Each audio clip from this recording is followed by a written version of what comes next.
Welcome to your podcast for everything health and wellness. I am Dex Macalintal, your doctor next door, and this is the 11th episode of Doctor's Notes.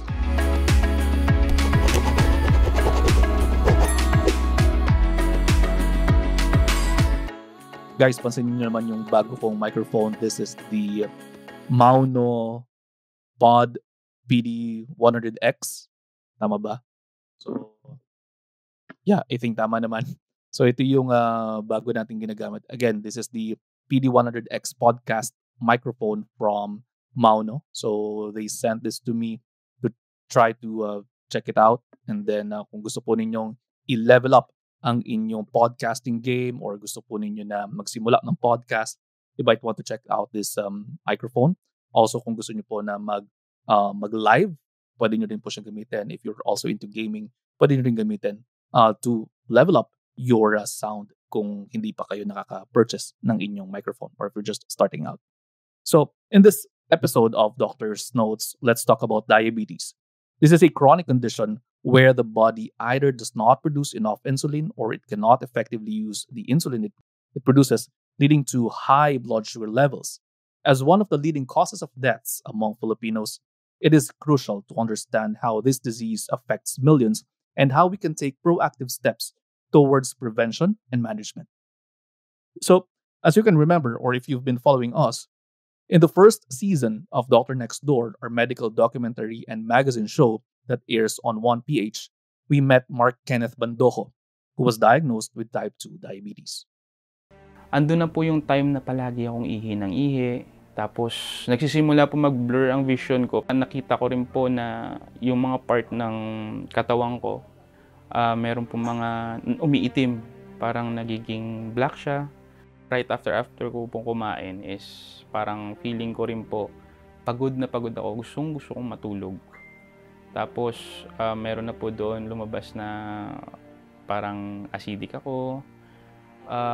May mga tumutubo pong excess skin. I don't know what's the proper term po, pero may tumutubo po na mga bumps sa skin ko. Again, that was Mark Kenneth Bandojo. Pertinent in his symptoms were the following. 1. Polyuria. This is the mechanism of the body wherein it tries to remove the excess glucose from the blood.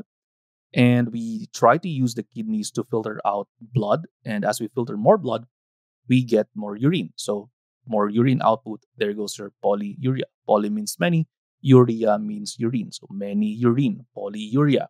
And as a compensatory mechanism to that, and since the body is built for survival, the patient may feel increased thirst, or in medical terms, we call this polydipsia. He also mentioned seeing that his body parts are turning to black, or some parts of his bodies are turning to black. And this is actually a classical sign of insulin resistance, wherein the patient can develop black, brown, velvety appearance on the back of his neck, on his armpits, and whatnot. So that is actually called as your acanthosis nigricans. It is a classical sign of insulin resistance. We also heard Mark Kenneth say that he feels tired after eating, and all others are actually pointing to diabetes mellitus. Mark Kenneth was also hospitalized for weeks. This is a setback that not only affected his health, but also cost him his job. On top of that, the high cost of medication became an additional financial burden. I'm not doing what I'm supposed to do bilang isang agent. So, tinanggal po nila ako sa kanilang company. Yun po yung start pa lang ng struggle ko that time kasi ano na ang mangyayari sa akin, may sakit ako, and then paano na yung pamilya ko, paano na yung life namin, saan ako kukuha ng panggastos ko. Nung nag-start po ako, limang gamot. So, roughly, dun sa 5 gamot po na yun, per day, mga nasa 230 pesos yung gastos ko po sa gamot lang. And then, when it comes to management ng food, kasi po syempre kailangan natin kumain ng healthy. So, expect mo na, in a sense, talagang magastos siya. Kung magastos yung bisyo ko dati na na-engage ako sa yosi, sa inom, mas magastos po ito. Yes, in the Philippines, kung titingnan po natin, being healthy can actually be a bit costly. These past few days, habang ako po ay nagmamaneho, nasa kabaan ng EDSA na, na pagkaka-traffic-traffic, may mga balita tayo na naririnig na ang mahal ng mga gulay na mayayaman po sa fiber na siya sanang tutulong sa atin para makaiwas tayo sa mga sakit tulad ng diabetes at ng metabolic syndrome. Pero sa average person, napakamahal nito. Malaki rin po ang ambag ng mga middlemen na tumutulong naman na mag-push ng mga gulay dito po sa atin sa Maynila. Lately, naririnig po natin sa mga balita ni na Manong Ted Filon na yung mga taga-Benguet nating mga kapatid, willing naman talaga silang magdala sa Maynila ng mga gulay. Kung tutusin kasi, napakamahal na pagdating dito sa atin. Almost triple yung cost nito than the toong cost na nakukuha naman talaga do sa Benguet. Kaya ang ending, ang nagsasuffer ay actually yung farmers natin at mga kababayan natin na hindi na-afford ang mga gulay na sana ay nakapagpapaganda ng mga kalusugan nila. Imagine ninyo, kung makakakain lang sana tayo ng healthy, hindi tayo sana magkakasakit or matutulungan sana natin na ma-control yung ating mga sakit. Hence, less cost for medications. Or baka nga hindi nga natin kailanganin ng medications. Pero paano yun? Ang mahal-mahal po ng gulay, no? Bakit nagmamahal yung gulay? Maaaring dahil po sa mga ah, layers na dinadaanan itong mga produktong ito bago ito pumunta sa mismong konsumidores. So, kawa-awa yung ating mga farmers kasi binabarat sila ng mga middlemen, and then kawa-awa din yung ating mga konsumidores, tayo na mga end user sana, kasi hindi tayo nakakakain ng healthy kasi nga hindi natin na-afford. 'Di ba? So, kaya ang pinakamagandang ang pinakamagandang gawin sana dito ay yung mismo mga farmers ay bumaba dito sana sa atin sa Maynila at willing sila na gawin 'yon. Yun nga lang medyo kaya ngayon ay nananawagan po tayo sa Department of Agriculture, sana po ay matulungan natin sila, 'no, na makapagbigay o mabigyan sila ng isang tamang avenue para nang sa gano'n ay mas madali po na makuha natin yung ating mga gulay na matataas sa fiber na makatutulong sana hindi lamang po sa mga farmers kundi para na rin sa mga konsumidores para mabawasan ang ating pagkakasakit. And that would actually entail more savings for the government in the long run. Kokonti ang magkakasakit, kokonti ang magkakaroon ng pangangailangan ng ospital, 'di ba? So, hence, actually kung tutuusin nga natin, we could actually push forward to a healthier nation, 'di ba? So, gano'n sana yung mangyayari din kay Mark.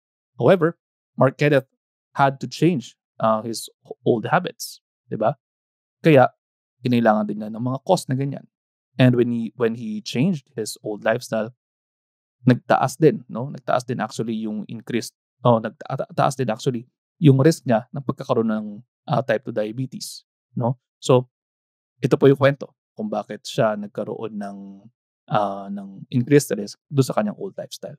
When I was a teenager po talaga, since my dad is working outside of the country, pag umuuwi po yun, boxes of chocolates.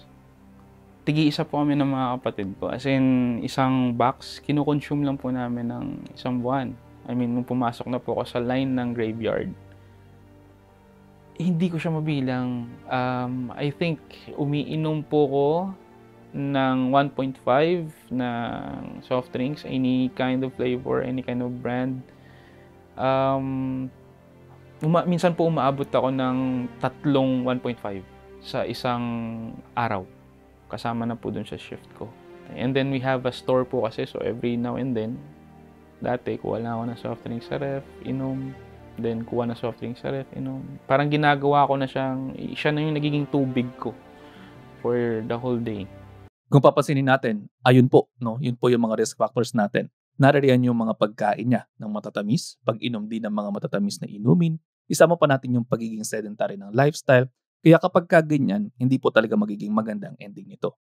Bukod pa dyan, pwede rin po kasi na mayroon ding family history, although sabi nga natin, ang lifestyle medicine po, no, ay naniniwala na ang lifestyle ay mayroong mas malaking ambag kaysa sa genes ng tao, kaya naman po pwede pa rin po talaga na ma-offset kahit papaano. Here in our story, it also was apparent that Mark Kenneth's father actually passed away from complications of diabetes a few years ago. This is a heartbreaking loss that taught him the urgent need to manage the disease more effectively. Yung tatay ko is hindi niya rin talaga, hindi siya aware kung ano talaga yung tamang gagawin. Hindi proper yung information na nag-get niya siguro. That's why hindi niya rin na-manage na maayos yung diabetes niya. But he fight for a long period of time. Hanggang sa na-amputate po siya dahil nasugatan siya. Nag-progress po. When it comes to management of diabetes mellitus, dito po papasok firstly ang lifestyle medicine. So we use food first as medicine. Meaning sa clinical algorithm po kasi natin, sa panggagamot ng diabetes, apart from giving medications, we start first with taking a look at the lifestyle.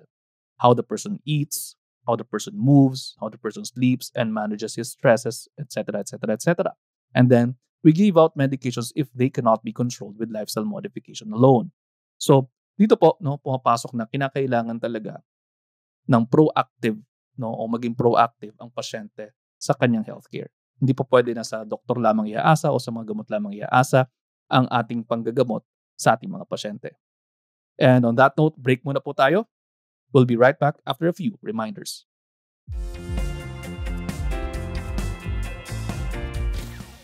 Ang kalusugan ay bunga ng tamang desisyon araw-araw. Pakinggan natin ang kwento ni Juan at alamin ang mga paraan para sarili ay mapangalagaan.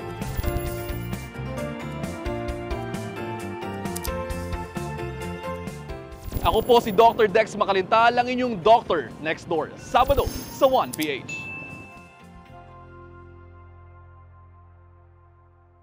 And we're back on the show, still discussing the impact of diabetes. This brings us to an important question. Can diseases like diabetes be reversed through diet?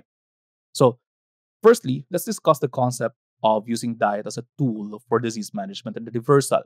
And we have to also define what reversal means. Ang ibig sabihin po ng reversal is actually hindi ka na or wala ka ng sakit.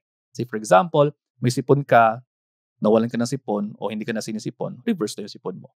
So, ganun din sa concept ng disease management and reversal.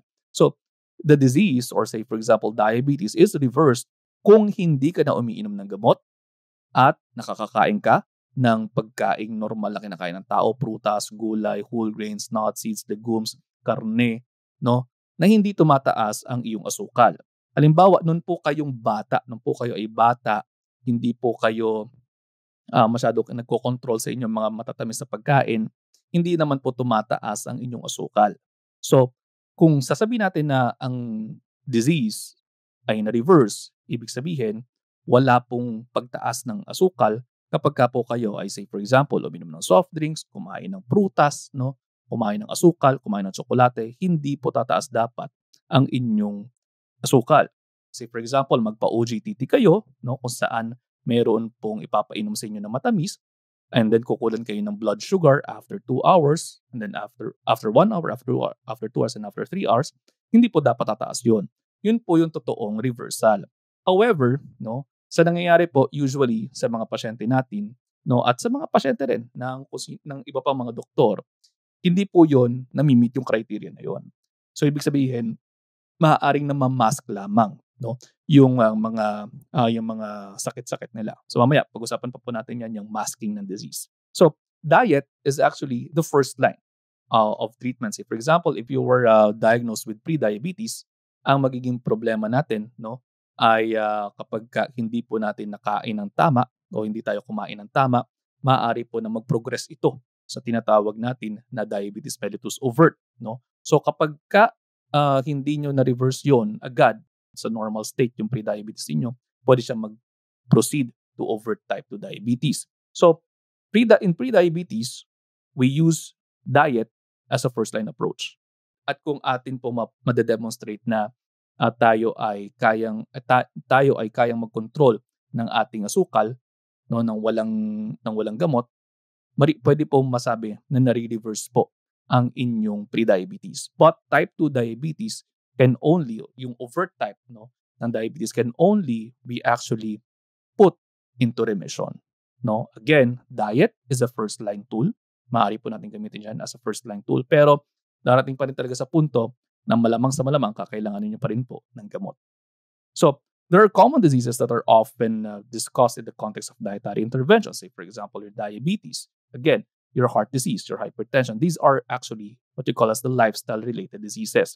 These are very much anchored on nutrition, no? Kung ano ating kinakain, kung ano ang ating paggalaw, no? So, yan yung mga sakit na nakukuha natin sa uri ng ating pamumuhay.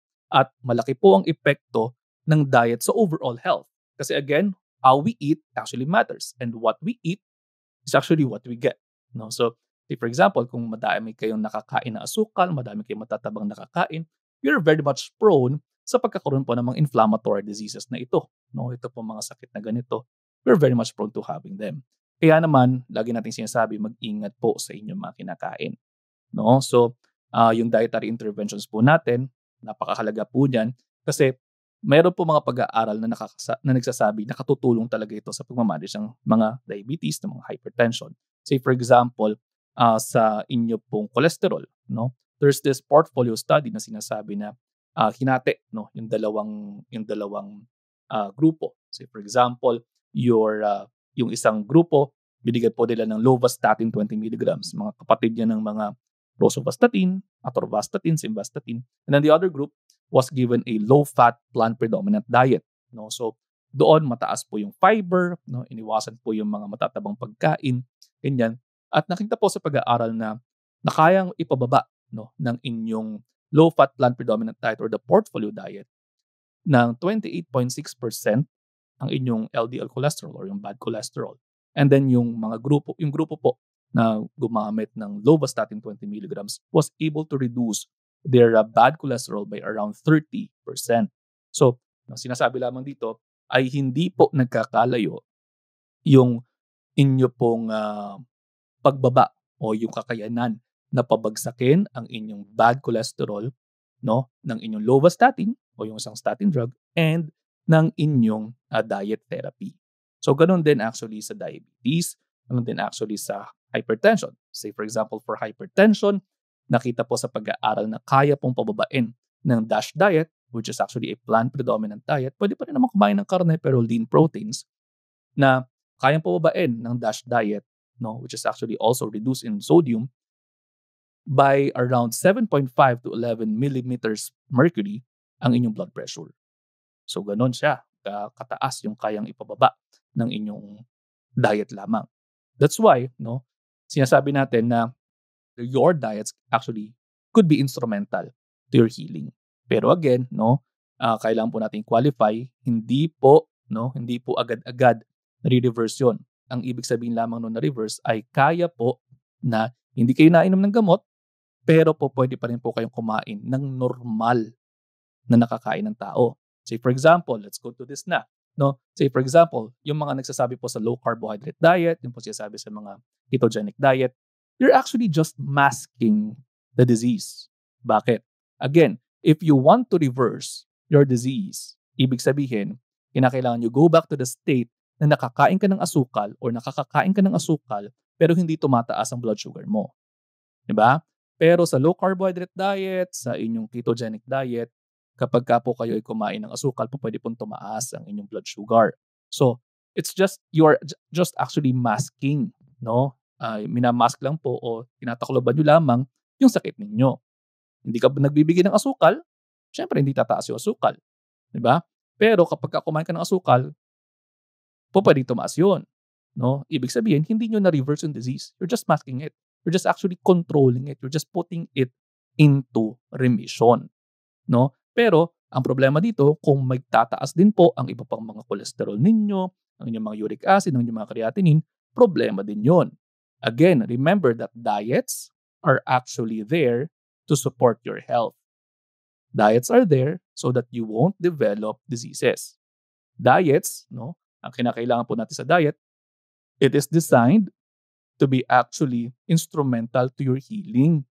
It is not instrumental to your demise. Oo, tinanggal mo nga yung diabetes or actually, kinontrol mo yung diabetes, pero tumaas naman yung cholesterol mo, tumaas naman yung uric acid mo, tumaas naman yung creatinine mo, problema, no? And then sasabihin pa na mali daw yung pagkakagawa, no? Kahit actually meron namang mga coaches na nagturo na, no? So ibig sabihin, hindi talaga siya reproducible. That's why, no, lagi natin sinasabi, you consult a professional, you consult a medical doctor, you also consult a nutritionist so that we can design your diet properly. Okay? And then, ang problema din, actually, dito sa Pilipinas, ay yung mga healthy foods, no, your gulay, your prutas, your whole grains, your nuts, your seeds, are actually higher in cost. No? Parang rig, kung tutuusin natin na bakit ganun? Meron niyang isang nangyari sa akin na nakakatawang tingnan.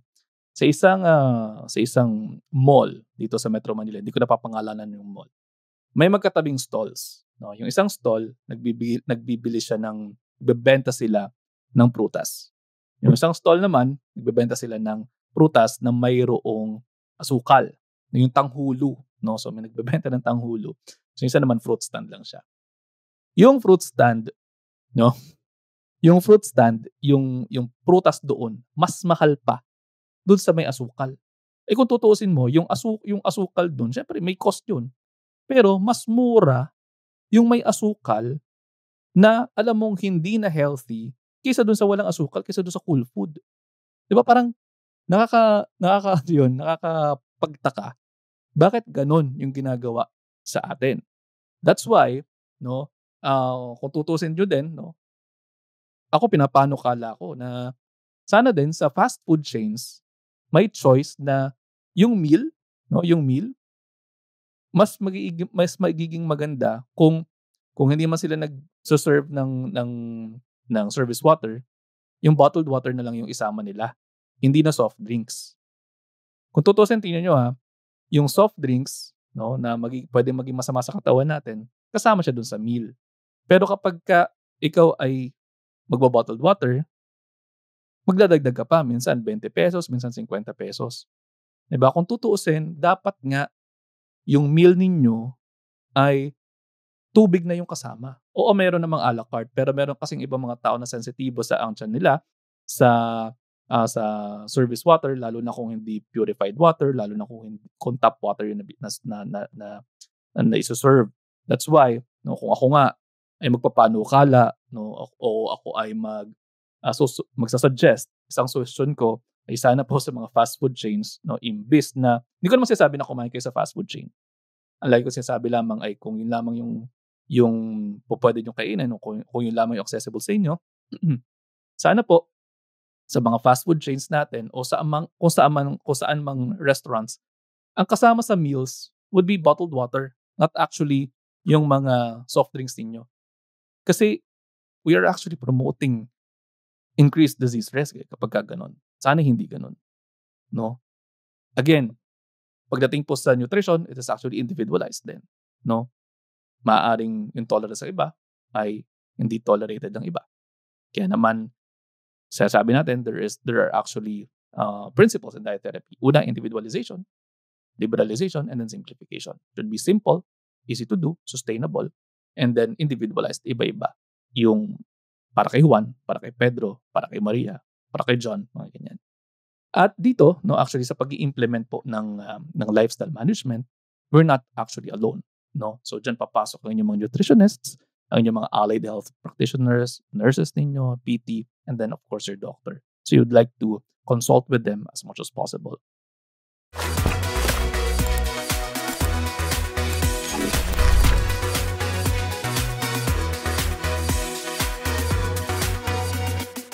And now it's time to answer your questions here on Ask Doc Dex.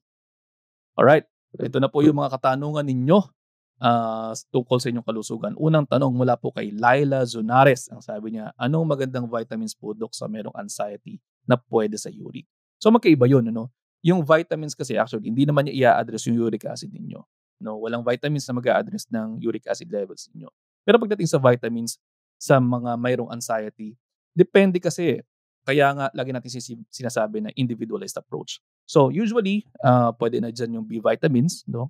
And then kung kinakailangan talaga, kung if it's problem with mental health, we might want to check then yung iron levels. Kasi kung kinakailangan din ng iron levels, baka kinakailangan din po nating kung mababa din yung iron levels, baka kinakailangan din nating magbigay ng inyong iba pang mga gamot, no, katulad ng inyong iron supplementation. Yun. Next, no, from Chris Ann. Ito, magandang katanungan ito mula kay Chris Ann. Nutrition-wise, what happens to the nutrients when you eat food that you're allergic to? Asking because I have a lot of food allergies based on my skin test.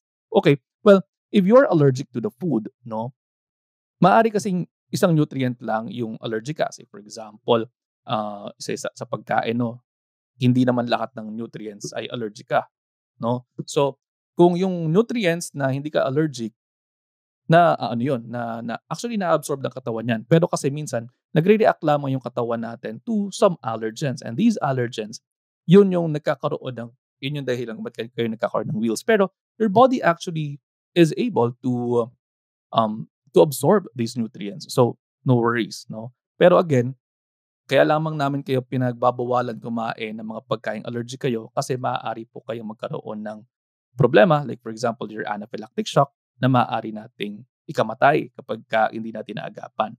Yun. Pero, again, we absorb naman. Kaya kung papansinin po ninyo, kung kayo po ay allergic sa something, no, nabubuhay pa rin kayo. No? Kahit nakakakain kayo paminsan-minsan ng ganyan. Kasi, na-absorb naman po ng katawan natin yung mga nutrients.